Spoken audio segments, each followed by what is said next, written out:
एक घर से भागा हुआ लड़का, स्टेशन पे रहने वाला, स्टेशन पे सोने वाला, कबाड़ी बिनने वाला, उसको बेचने वाला, शताब्दियों के जूठे खाने खा के स्टेशन पे रह के सलाम बालक में आके नेशनल चैंपियन से लेकर के एशियन चैंपियन, सार्क चैंपियन तक कैसे पहुंचा। जब मैं लगभग 3 महीने के आसपास था, जो बताते मेरी दादी बताती मुझे, तो मेरी मम्मी का देहांत हो गया था। गांव में जैसे होता है कि गाय है, गाय को घास डालते हैं तो उसमें से सांप निकल गया था तो उनको काट लिया था। तो उसी टाइम पे मेरी मदर का डेथ हो गया था। तो फिर मैंने सोचा अब ख़त्म, सब चीज़ ख़त्म।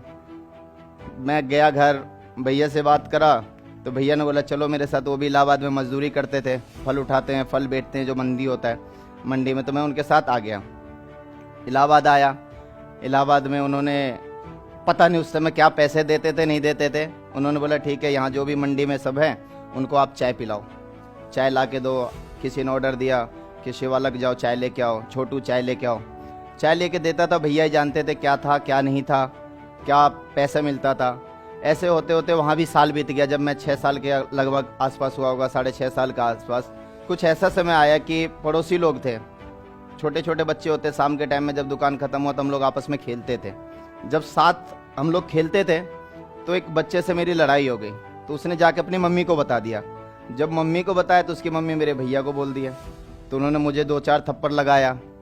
फिर मैं ऊपर जाके छत पे चला गया, फर्स्ट फ्लोर पे मैं कूदने जा रहा था। उतने में किसी ने बता दिया तेरा भाई कैसे भी लटक वटक के छत पे चढ़ गया है, तो जाके देखो कुछ कर न ले। तो मैं जब कूदने लगा तो भैया आए, ऊपर जब आए तो भैया रोने लगे मेरे से कि क्या है, क्यों ऐसे कर रहा है सब चीज़। फिर 1 हफ्ते बाद वही घटना हुआ। खेलने लगा, मदर का गाली दे दिया, क्योंकि मैंने अपनी माँ को देखा नहीं है। और वो गाली कोई दे देता तो मुझे, जो हाइपर है, मुझे पता नहीं चलता वो गुस्सा कहाँ से आता है। ऐसे नॉर्मली गुस्सा आता नहीं है, लेकिन जब वो पता नहीं चलता मुझे कि कहाँ से गुस्सा आ गया। फिर मैंने मार दिया, उसका सर फट गया।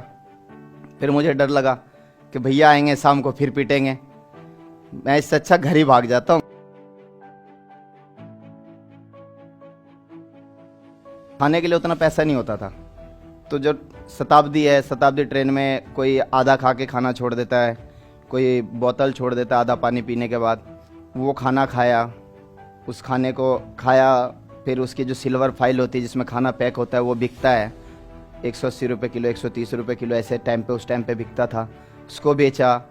फिर पानी की बोतल होती है जो आप लोग पी के छोड़ देते ट्रेन में, उसको उठा के उसको धुल के वापस 10-20 बोतल इकट्ठा, शर्ट को बटन खोला, अपना बांधा और जैसे हीरो की तरह उसमें रख लिया सारा बोतल।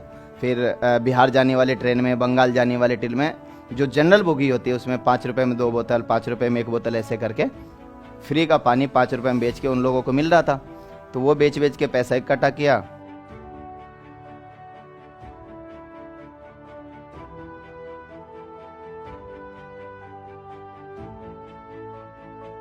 किक बॉक्सिंग में करने लगा। 1 साल के अंदर 2004 आया, मैं SGF high school game federation के लिए ट्रायल दिया। 2005 में 4 में फेल हो गया ट्रायल में, 5 में ट्रायल दिया, 6 में वापस जब ट्रायल दिया तो मैंने गोल्ड मेडल जीता स्कूल गेम फेडरेशन में। स्कूल में पढ़ते हुए एक SGFI school game federation of India, वो आप अगर जीतते हो तो उसके आधार पे आपको नौकरी भी मिलती है और सारा चीज़ प्रमोशन मिलता है। उसमें मैंने गोल्ड मेडल जीता। तो 2005-6 एक ऐसा टाइम आया, 5 से लेकर के 8 तक मैं हर बार नेशनल में गोल्ड मेडल, एशियन चैंपियनशिप में गोल्ड मेडल लिया। फिर सार्क चैंपियनशिप 2008 हुआ, उसमें 3 गोल्ड मेडल मैंने जीता सार्क में।